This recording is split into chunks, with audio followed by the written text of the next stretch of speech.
มื้อนี้ก็พาทุกคนมาเบิ่งข้าวงามพี่น้องเพราะว่าได้ออกมานามาให้มื้อนี้มาให้มานาก็ได้มาเบิ่งข้าวงามกับพา FC พาทุกคนมาเบิ่งมาชมบรรยากาศอยู่ทงนาเด้อพี่น้องนะแต่ว่าก็งามดีอยู่แต่มันบ่มีน้ำมีแต่สายลมพัดวอยมาน้ำพัดบ่มีอันนี้บรรยากาศยามใกล้อยากเที่ยงเด้อพี่น้องเด้อ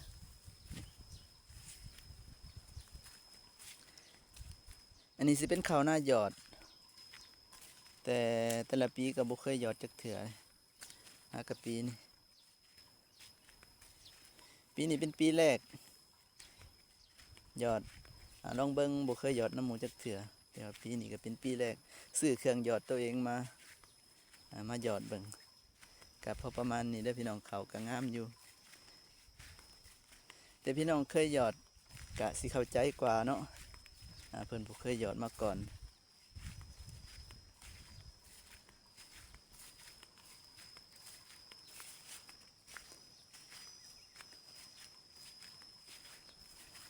สำหรับข่อยแหละ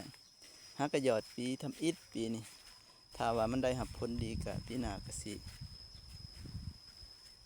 ลองหยอดต่อไปอีกแต่ว่ามาเบิ่งลำต้นกกอกกะคือว่าดีอยู่เสียแต่บ่มีน้ำบ่มีฝน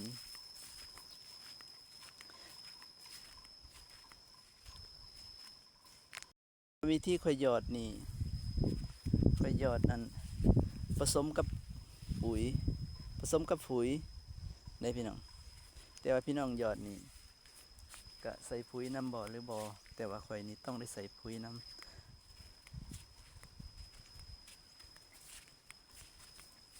การใส่ปุ๋ยนี่เขาสมมุติเขาข่อยสิเอาถ้วยพองเนาะเขา10ถ้วยต่อปุ๋ยนี่6ถ้วยหรือ7ถ้วยได้ผสมแล้วก็คนเข้ากันให้มันละเอียดแล้วยังมาถอกใส่อันกระถางหรือว่าอย่างใส่คกอันอยู่ในเครื่องหยอดอันยังได้หยอดลงไปในการเคยหยอดก็ได้ผสมปุ๋ยเรียบร้อย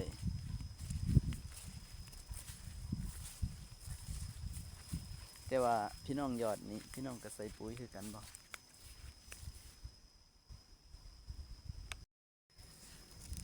มาเบิ่งกระงามทุกส่วนพี่น้อง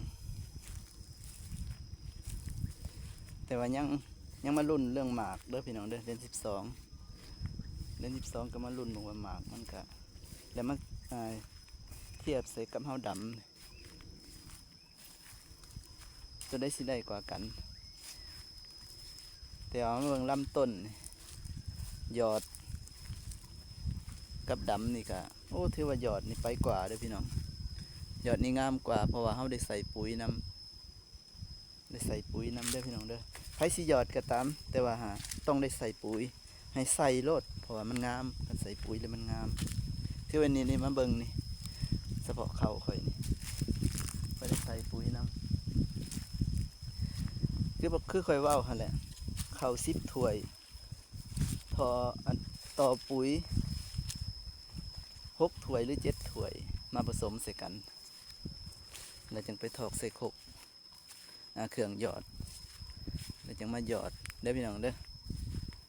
เห็นป่ะพี่น้อง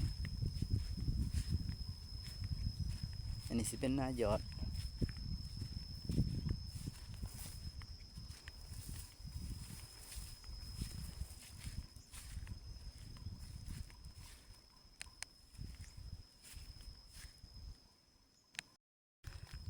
ถ้าเป็นหน้าดำก็อาศัยน้ำอยู่ในน้องนี่ดูดขึ้นมาใส่ได้พี่น้องแต่ว่าน้องนี่ก็น้องน้อยๆแต่ว่าก็พอได้แก้ไขถ้าเป็นหน้าดำแต่ว่าปีนี้